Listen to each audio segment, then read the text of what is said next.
En 'n lekker hartlike goeiemôre vir jou. Julle ek wil jou vertel van 'n ou wat lank terug rugby gespeel het. En nee, hy was dalk nie die beste speler in die wêreld nie.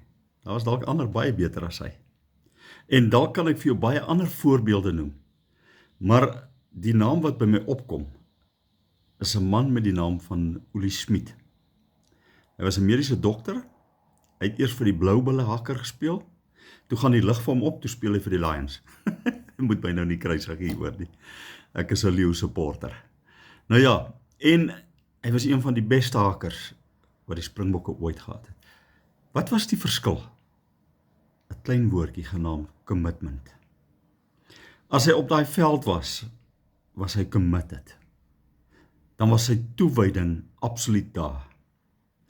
En dit laat my dink aan jou, jy weet, hulle het gespot en gesê, hy maak sy eie pasiënte. Wat sê die mense van jou rondom jou geloof?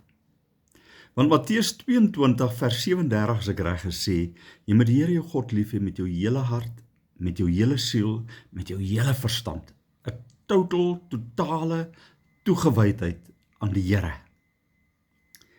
Ek hoop, ek vertrou, jy het daarom 'n geestelike bynaam. Al is dit een waar die ouens jou probeer bespot.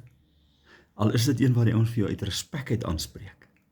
Ek hoop, jy het 'n mooi geestelike bynaam, omdat jy committed is. Uli se bynaam was Uli Boelie. Wat is jou geestelike bynaam? Here, dankie dat ons totaal toegewyd kan wees. Hele hart, hele siel, hele verstand. Amen. Jy moet 'n baie lekker dag hê. Bye bye.